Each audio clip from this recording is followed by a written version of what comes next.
ouvistes, assim estamos pregando, e assim acreditastes. Ora, se prega Cristo, que ele tem sido levantado dentre os mortos, como é que alguns entre vós dizem que não há ressurreição dos mortos? Se deveras não há ressurreição dos mortos, tampouco Cristo foi levantado. Mas, se Cristo não foi levantado, a nossa pregação certamente é vã, e a nossa fé é vã. Além disso, somos também achados como falsas testemunhas de Deus, porque temos dado testemunho contra Deus, de que ele levantou o Cristo, a quem ele, porém, não levantou, se realmente é que os mortos não hão de ser levantados.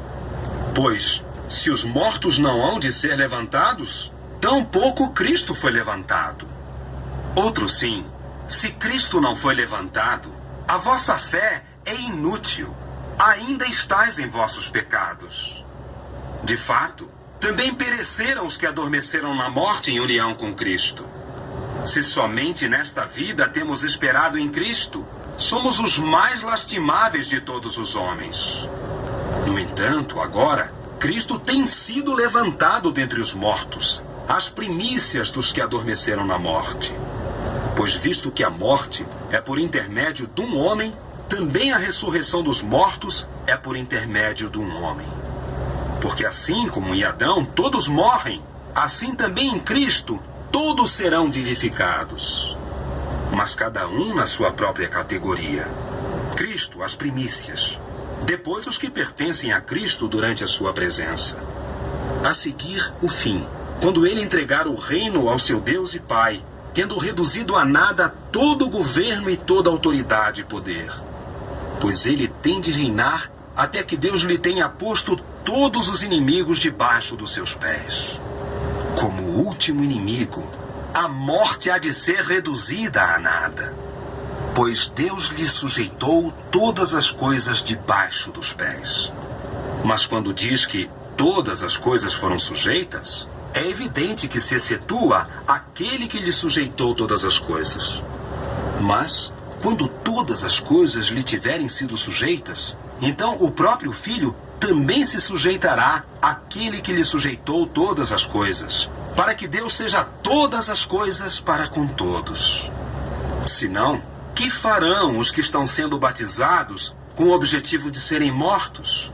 Se os mortos absolutamente não hão de ser levantados, porque estão sendo também batizados com o objetivo de serem tais?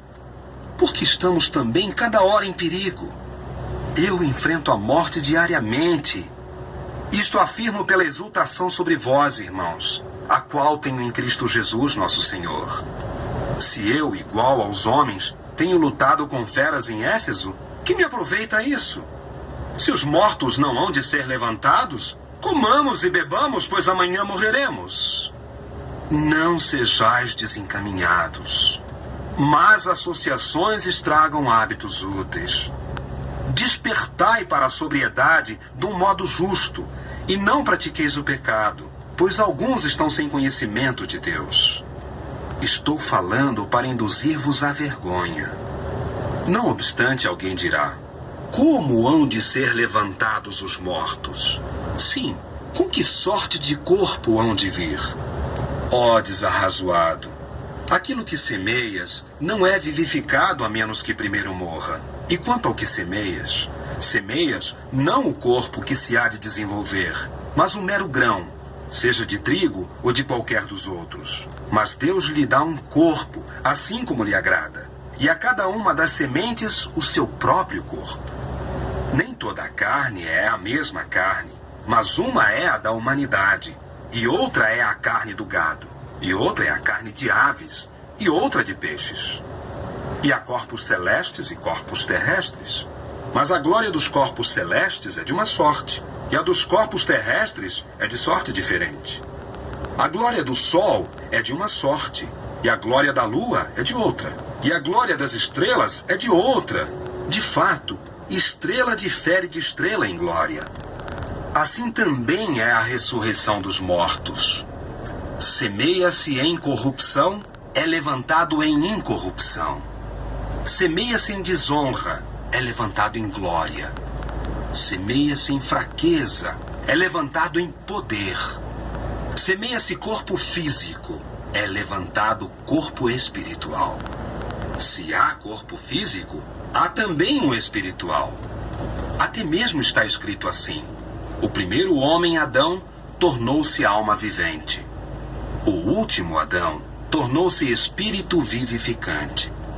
Não obstante, o primeiro é não o que é espiritual, mas o que é físico, depois aquilo que é espiritual. O primeiro homem é da terra e feito de pó. O segundo homem é do céu. Assim como é aquele feito de pó, assim são também esses feitos de pó. E assim como é o celestial, assim são também esses que são celestiais. E assim como temos levado a imagem daquele feito de pó, levaremos também a imagem do celestial. No entanto, digo isso, irmãos, que carne e sangue não podem herdar o reino de Deus, nem pode a corrupção herdar a incorrupção. Eis que eu vos digo um segredo sagrado. Nem todos adormeceremos na morte, mas todos seremos mudados, num momento, num piscar de olhos, durante a última trombeta. Pois a trombeta soará, e os mortos serão levantados incorruptíveis, e nós seremos mudados. Pois isto que é corruptível tem de revestir-se de incorrupção, e isto que é mortal tem de revestir-se de imortalidade.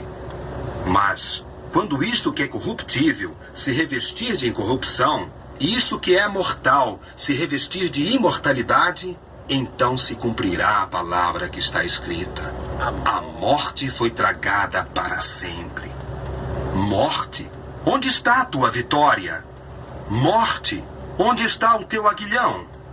O aguilhão que produz a morte é o pecado, mas o poder para o pecado é a lei. Graças a Deus, porém, pois Ele nos dá a vitória por intermédio de nosso Senhor Jesus Cristo.